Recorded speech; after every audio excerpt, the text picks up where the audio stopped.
하나님 말씀입니다. 에스겔 1장 1절로 14절입니다.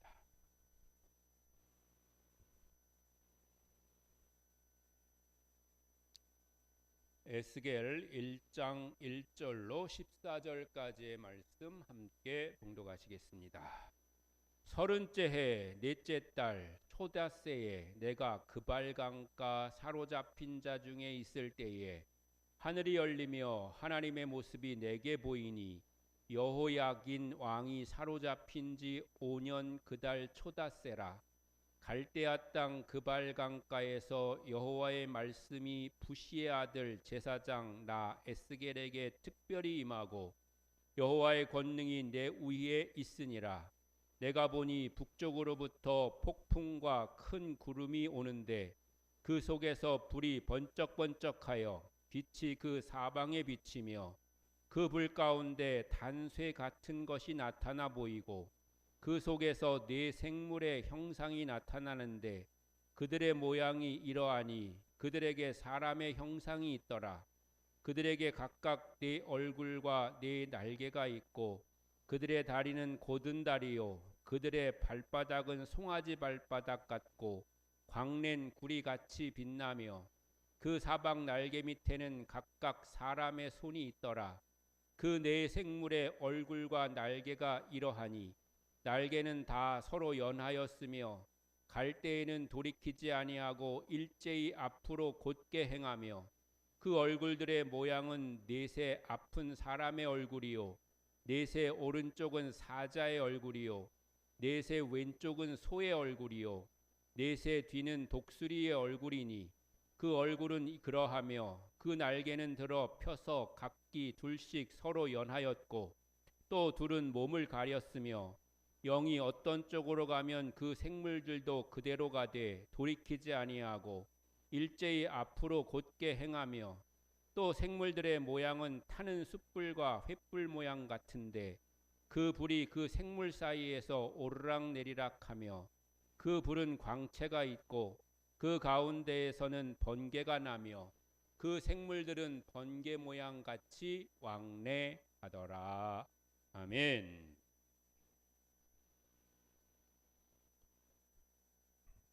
할렐루야. 하나님의 은혜가 오늘도 여러분과 함께 하실 줄로 믿습니다. 설교가 어렵고 힘들다고 그렇게 하지만 제가 언제 한번 말씀드렸던 것처럼 저는 주일 설교할 때 힘이 나고 수요일 설교할 때는 엄청 기쁘고 새벽 설교할 때는 행복합니다. 당연히 설교가 부담스럽고 힘든 일이긴 하지만 그래도 어쨌든 간에 하나님이 목사에게는 설교의 은사를 주셨을 테고 또 여러분에게는 듣는 은사를 주셔서 전하는 자와 듣는 자가 함께 은혜 받고 하나님 말씀 안에서 세임 얻고 그래서 승리하는 삶을 살게 해 주실 줄로 믿습니다. 여러분의 듣는 귀가 더욱더 크게 열리셔서 주의 말씀이 여러분의 귀로 들릴 뿐만 아니라 여러분의 심령 가운데 새겨지고 그 말씀대로 순종하며 삶으로 말미암아 하나님이 기뻐하시는 열매를 많이 맺고 또 그 가운데서 하나님의 뜻대로 살아가는 복된 성도들 되시기를 바랍니다. 기왕 얘기 나온 김에 한 가지 좀 설문조사까지는 아니지만 하여튼 좀 의견을 여러분한테 여쭤보면 우리 교회 이제 여기 건물 꼭대기에 십자가가 있지 않겠어요? 그 십자가가 이제 수명이 다 했거든요. 이제 빛이 잘 안 나요.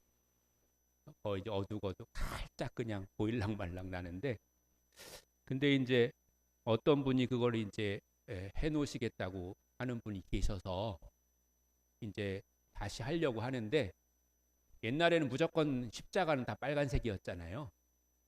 그런데 이제 요즘은 이렇게 빨간색들은 별로 안 좋아하는 것 같기도 해요. 옛날에 성경책도 여기 다 겉에가 빨간색이었잖아요. 근데 이제 요즘은 그런 빨간색 성경은 별로 안 나오는 것 같아요.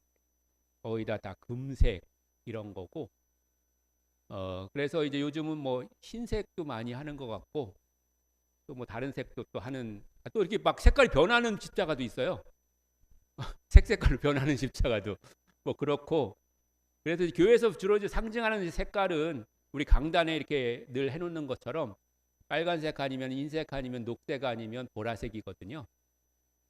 그렇게 이제 하는데, 근데 오히려 강단색은 빨간색이 제일 안 써요. 빨간색은 거의 한 주 성령 강림주일 때만 쓰고, 녹색이 제일 오래 쓰고, 그 다음에 뭐 보라색하고 흰색 이렇게 쓰고 그러는데, 그래서 혹시라도 옛날 우리 어른들 중에서는 꼭 빨간색이어야 된다 이렇게 생각하는 분이 계시면 또 그렇게 해야 되잖아요. 한 사람이라도 난 빨간색 아니면 십자가가 아닌 것 같다 이렇게 생각하시는 분이 있으면 안 되니까, 혹시 그런 분 있으면 좀 손 들어보세요. 꼭 빨간색이어야 된다. 그런 분 없으면 그냥 제가 그 설치하시는 전문가하고 좀 상의하고 물어봐서 요즘 어떤 색을 더 많이 하냐 이렇게 물어봐서 또 여기 주변 환경과 어울리는 그런 색으로 이렇게 결정을 해도 되겠죠? 예. 그래서 혹시 또 마음 상하신 분이 있을까봐 제가 여쭤봅니다. 그렇게 하겠고요. 이제 우리가 이제 예언자들에 대해서 함께 말씀 나누면서 그야말로 대예언서라 불리는 긴 그런 예언서에 대해서 우리가 이제 말씀 나누고 있는데, 거의 이제 끝에까지 다가오고 있습니다. 그래서 이제 오늘 에스겔인데, 에스겔은 어느 시대에 활동했냐면 이스라엘 나라가 무너지고 성전이 파괴되고 또 백성들이 바벨론으로 포로로 끌려가고 그런 영적인 암흑 상태, 이런 상태에 살았던 사람이 바로 에스겔입니다. 그래서 오늘 우리가 읽은 성경 1장 1절에 보면 30째 해 넷째 달 초닷새에 내가 그발강가 사로잡힌 자 중에 있을 때에 라고 하는 그 그발강가는 바벨론, 그 나라에 이제 사로잡혀가 포로로 가 있는 그런 상황을 이야기합니다. 그 타지 포로가 돼서 끌려가 가지고 때로는 그런 고된 노동과 또 핍박을 받고 살아가는 그들에게 있어서 그 주변에 있는 강가에 나가서 잠시 휴식을 취할 수 있는 것이 너무나도 큰 평안이고 행복이었어요. 그런데 그때 하나님께서 택하신 에스겔에게 임하셔서 이스라엘에 대한, 하나님의 백성에 대한 그런 말씀을 전해주셨는데, 이 에스겔에게 전해진 그런 예언의 말씀은 이토록 대재앙과도 같은 참혹한 현실 속에 살아가는 그런 이스라엘 백성들에게 그 절망을 희망으로 바꿔주는 그런 예언의 말씀을 해 주신 줄로 믿습니다. 에스겔은 모든 것을 다 잃어버린 그 절망의 땅 바벨론의 그발강가에서 하나님의 찬란한 영광을 이제 목격했던 거죠. 그러니까 오늘 성경에서 우리가 알 수 있는 것은 하나님은 화려한 예루살렘 성전에 뿐만 아니라 때로는 이방 땅의 차디찬 강가에서 나타나 보여주시고 가장 어두운 때에 우리 가운데 오셔서 하나님의 희망을, 하나님의 구원의 은혜를 우리에게 부어주시는 줄로 믿습니다. 그러므로 우리는 우리의 인생의 환경이 때로는 무너질지라도 우리를 향한 하나님의 계획까지 무너진 것이 아니라고 하는 사실을 우리는 기억해야 될 줄로 믿습니다. 사람의 눈으로 볼 때는 모든 것이 다 끝난 자리처럼 보일지라도 신실하신 하나님께서 그 자리가 바로 새로운 소망과 은혜가 시작되는 출발점이 되게 해 주실 줄로 믿습니다.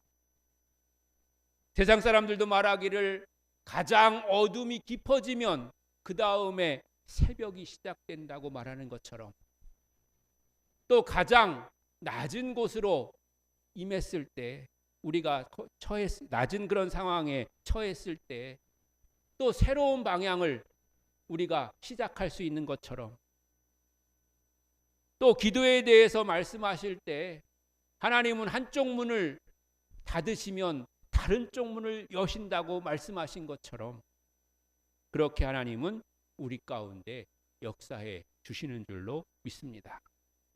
바로 에스겔에게 주시는 하나님의 말씀이 바로 그런 겁니다. 이스라엘 백성은 지금 고난 가운데, 절망 가운데, 또 모든 희망을 잃어버린 그런 상황 속에서 어려움을 당하고 있지만 그들에게 하나님이 계시고 하나님이 함께 하시면 어디에 있든지, 지금 처지가 어떻든지 간에, 때로는 지금 노예 생활을 하고 있을지라도 그들에게는 하나님의 손길이 함께 하시며 하나님의 구원의 역사가 그들을 통해서 나타나게 될 것이라고 그렇게 말씀하고 계신 줄로 믿습니다. 그래서 이 에스겔이란 이름의 뜻은요, 하나님께서 강하게 하신다, 이런 뜻을. 그는 본래 예루살렘 성전에서 하나님을 섬기기 위해서 평생을 준비했던 제사장 가문 출신입니다. 제사장은 성전이 있어야 일할 수 있는 겁니다. 성전에서 일하는 사람이 제사장이기 때문에 그런 거죠. 그런데 그 성전이 어떻게 됐다는 거예요? 무너져 버렸다. 이방 나라들에 의해서 침탈을 당했다는 거예요. 더 이상 예배를 드릴 수 없는 상황이 되었다는 거예요. 그러니까 제사장 가문의 출신이었던 이 에스겔은 자신이 일할 터전을 잃어버렸을 뿐만 아니라 자신에게 주어진 사명이 사라져 버린 것과 같은 것이고, 그렇게만 했으면 그대로 끝났을 텐데 포로로까지 잡혀가 가지고 지금 엉뚱한 다른 일을 하게 되었다고 하는 거죠. 여러분, 얼마나 실망스럽고 얼마나 그 마음 가운데 고통이 있었겠습니까? 제가 말씀드렸는지 모르겠습니다만은 저도 이제 신학교를 졸업하고 군대를 갔잖아요.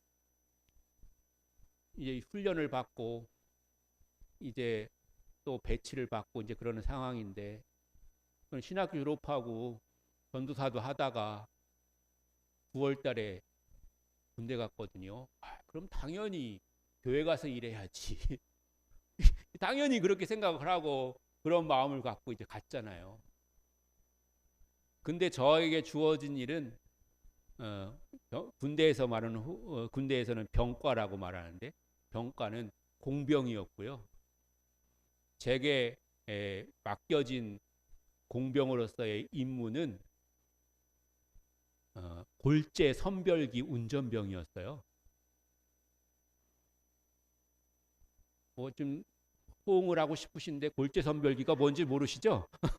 골재 선별기는 강가 같은 데서 막 이렇게 모래 퍼가지고 이렇게 거기 기계에다 넣으면은 거기 모래하고 자갈하고 바위돌하고 이렇게 선별해서 이렇게 나오는 거예요. 그러니까 쉽게 말하면 모래를 생산하는 기계예요. 제가 그래서 군대 거의 한 절반 정도는 임진강가에서 그 모래 파고 있었거든요. 근데 그거는 이제 모래 팔 때는 즐거웠는데, 아무튼 간에 그렇게 딱 배정이 된 순간 저는 엄청 실망했어요. 하나님이 이럴 수가 있나? 나를 이런 데다가 데려다 놔가지고 나를 그 장비를 운전하라고? 그런 거 해본 적도 없고 그런 뭐 자격증도 없고 아무것도 없었거든요. 굉장히 실망하고 막 낙심하고 그랬는데 이제 얼마 지나지 않아서 마음이 바뀌기 시작했어요. 야, 내가 언제 평생에 중장비를 운전해 보겠냐. 마음이 바뀌어가지고 점점점 재밌게 막 일하기 시작해가지고 저희 부대에는 모든 중장비가 다 있었거든요.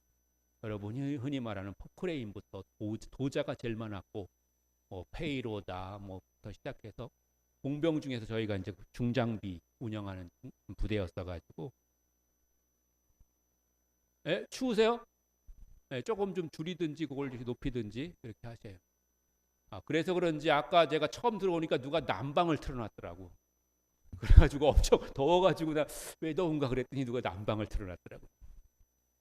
아무튼 그래가지고 그러다 보니까 점점 재밌게 이제 그 가운데는 이제 막 그런 이제 부대다 보니까 사회에서 이제 그런 거 하던 그런 친구들이 많이 이제 들어오고 이제 그래가지고 그런 친구들하고도 이제 사귀게 되고 또 저도 그런 걸 해보게 되고 나중에는 제가 이제 자격증을 따갖고 나오리라 이렇게 생각을 해갖고 제가 막 열심히 연습도 하고 막 공부도 하고 그랬거든요.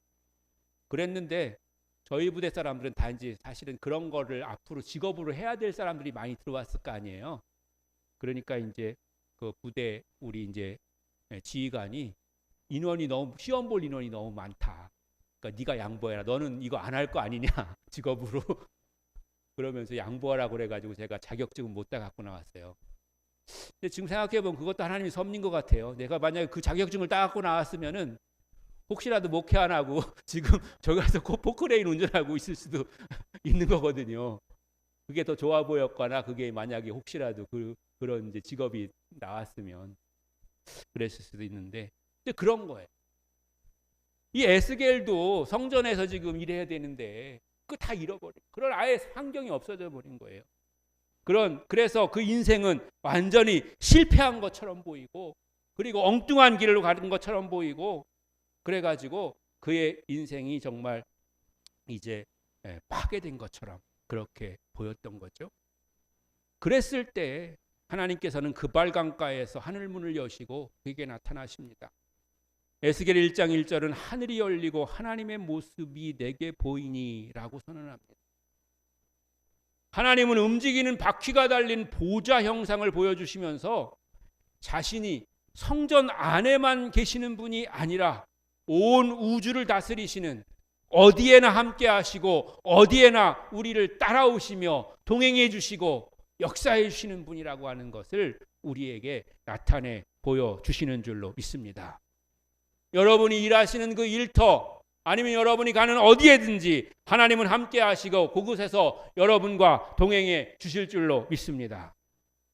그리고 우리가 정말 혼자 나만의 시간을 가질 때 주님은 그곳에 함께 하셔서 나의 모든 것과 함께하고 계시는 줄로 믿습니다. 그 이름의 뜻대로 하나님께서 그를 붙들어 주셨고 강하게 만드셨기 때문에 에스겔은 포로지 노예의 그런 삶 속에서도 하나님의 말씀을 들을 수 있었고 그 하나님의 말씀을 백성들에게 선포했고 그것을 통해서 이스라엘 백성들에게 힘과 용기를 붙들어 줬고 그래서 다시 돌아올 수 있는 그런 길을 열게 된 줄로 믿습니다. 하나님의 임재는 이와 같이 특정한 장소나 안락한 환경에 제한되어 있는 것이 아니라고 하는 겁니다. 절망하는 포로들에게 하나님은 바벨론 강가에 친히 찾아오셨고 에스겔에 본 환상 속에서의 보좌는 어디든지 너희와 함께 하시겠다고 하는 하나님의 뜻이 그 가운데 들어 있었다고 하는 것입니다. 하나님은 고통당하는 백성이 있는 곳이라면 주님을 부르며 찾으며 주님을 앙망하는 모든 사람들의 심령 가운데 함께 주시는 줄로 믿습니다. 우리가 모든 것을 다 잃어버렸다고 생각할 그때에도 하나님은 우리와 함께 하시며 여러분의 손을 붙잡아 주시는 것을 기억하시는 여러분들이 되시기를 바랍니다. 둘째로 하나님은 이 어두운 시대 속에서 우리의 생명을 살리는 영적 파수꾼으로 우리를 부르십니다. 에스겔서 3장 17절에서 하나님은 이렇게 말씀하시는데요. 함께 읽어보시겠습니다. 에스겔서 3장 17절 없나요? 있어요? 없어요? 없으면 책 찾아보시고 얼른 3장 17절 17절 시작. 인자야 내가 너를 이스라엘 족속의 파수꾼으로 세웠나니 너는 내 입의 말을 듣고 나를 대신하여 그들을 깨우치라. 아멘. 파수꾼은요 낮에도 근무하지만 모두가 잠든 밤에도 홀로 성벽 위에 깨어서 쳐들어오는 적들의 위협을 분별하고 아무리 어두운 밤이라도 나팔을 불어 백성들을 깨워야 합니다. 에스겔이 전해했던 메시지는 즐거운 메시지가 아니었던 거예요. 오히려 백성들에게 회개하라고 돌이키라고 하는 그런 불편한 말씀일 때도 있었던 겁니다. 그런데 그런 말씀일지라도 하나님이 말씀하시면 언제든지 선포해야 되는 거죠. 외쳐야 되는 거죠. 지난 주일이 되는 날 밤 어떤 차가 제가 세워놓은 차를 치고 지나갔어요. 나중에 알고 보니까 이제 밤중에 다니는 택배차였다는 거예요.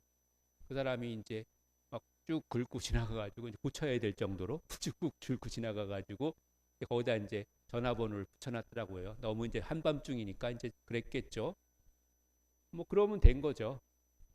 그러면 된 건데, 근데 그 후 2시 반쯤 또 다시 지나가는 사람이 그렇게 차가 망가진 걸 보고 저한테 전화를 했어요. 차가 망가졌다고. 그래서 그랬냐고.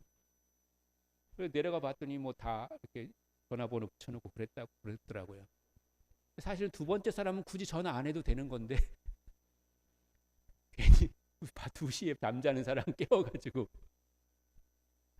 그냥 그거는 그때는 그냥 가보기만 했을 뿐이지 그거는 아무 저기가 도움이 안 되는 거잖아요.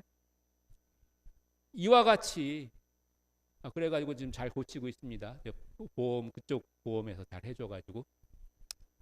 아무튼간에 파수꾼이 그런 거라는 거예요. 혹시 누가 싫어해도 잠자는 시간이라도 위험이 다가오면 깨워야 되는 거예요. 자다가 깨우면 신경질 내고 기분 나쁘고 그런 사람이 있을 거 아니에요. 그래도 깨워야 되는 거예요. 왜냐하면 기분 나빠야지, 안 그러면 죽을 수도 있기 때문에. 죽는 것보다는 기분 나쁜 게 나은 거잖아요.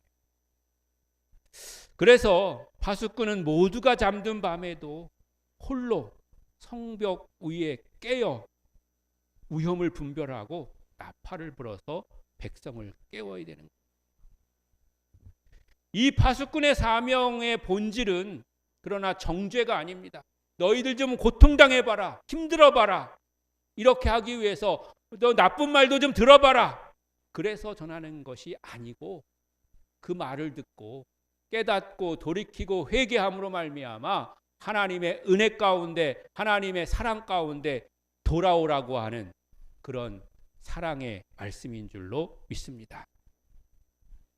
우리에게 주시는 성경 말씀이 그런 말씀인 거예요. 때로는 사랑하는 말씀도 있지만 때로는 우리에게 지적되는 말씀도 있고 우리를 고통스럽게 하는 말씀도 있습니다. 설교의 말씀도 마찬가지입니다. 우리를 위로하는 말씀도 있지만 우리에게 더욱더 우리의 삶을 바르게 하라는 그런 교훈의 말씀도 있는 것입니다. 그런 말씀을 들었을 때에, 그런 말씀이 들려졌을 때에 우리는 오히려 기뻐하고 감사해야 될 줄로 믿습니다. 왜냐하면 하나님이 내 심령을 깨우쳐 주시고 새롭게 해주시는 것이기 때문인 줄로 믿습니다. 그런 하나님의 말씀은 내 삶을 깨우고 내 삶을 채우며 무너진 그런 성벽의 틈새를 메울 뿐만 아니라 그것들을 통해서 우리를 안전한 곳으로 우리를 인도해 주게 되는 그런 역할을 하게 되는 줄로 믿습니다. 여러분에게 주시는 하나님의 말씀이 여러분의 심령을 새롭게 할 뿐만 아니라 여러분의 마음을 더욱더 강하고 담대하게 하는 그런 말씀이 되시기를 바랍니다. 세 번째로, 우리 삶의 근본적인 회복은 외적 조건의 변화가 아니라 하나님이 주시는 새로운 마음과 성령의 역사로 가능한 줄로 믿습니다. 우리는 때로 결단하잖아요. 내가 정말 잘하리라, 내가 정말 변화되리라, 새로워지리라, 이렇게 우리는 결단합니다. 그러나 나의 결단은 그리 오래가지 않습니다. 평균 3일 가는 거예요. 작심 3일. 평균이라고 그랬어요. 평균 3달 가는 사람도 있고 뭐 1년 가는 사람도 물론 있을 수 있겠죠. 그런데 평균 3일. 그리고 그거에 대한 열매가 그렇게 풍성하게 맺지 못합니다. 우리의 삶의 근본적인 변화는 하나님이 우리를 붙잡아 주시고 성령께서 역사하시며 말씀에 붙들려 살아갈 때 우리는 우리의 삶이 변화되고 새로워지며 바르게 세워지는 역사가 나타나게 될 줄로 믿습니다. 그러므로 여러분들이 이제 매년 우리가 성경 한 1독씩 2독씩 이렇게 좀 하는 습관을 들이는 것은 너무너무 중요합니다. 때로는 읽다 보면 뭐 뜻을 모르는 것도 있어요. 지난주에 성경 1독했다는 어느 권사님은 한 번 읽긴 읽었는데 무슨 말인지는 하나도 모르겠다고 그러시면서 그런데 다 읽었대요. 그럴 수 있죠. 그런데 그게 중요한 거예요. 그냥 그래도 사모하는 마음을 갖고 순종하는 마음을 갖고 읽은 거잖아요. 읽어 놓으면 분명히 또 들리고 깨달을 때가 있을 줄로 믿습니다. 그래서 우리가 그런데 어쨌든 읽는 것이 중요한 거예요. 읽어서 우리가 우리 마음속에 내 머리에는 기억되지 않아도 내 영혼 가운데 그 말씀이 새겨져 있게 될 줄로 믿습니다. 이스라엘의 진짜 문제는 지금 성전이 파괴됐고 나라가 망했고 지금 포로로 잡혀갔고 그런 문제가 아닙니다. 정말 문제는 그들의 마음이 하나님께로부터 멀어져 가고 있다는 것입니다. 누구 핑계를 댈 수 있습니다. 그러나 그게 때로는 핑계일 때가 훨씬 많다는 겁니다. 따라서 그들은 하나님께로 돌아가야 될 줄로 믿습니다. 에스겔서 36장 26절을 함께 찾아보시겠습니다. 에스겔 36장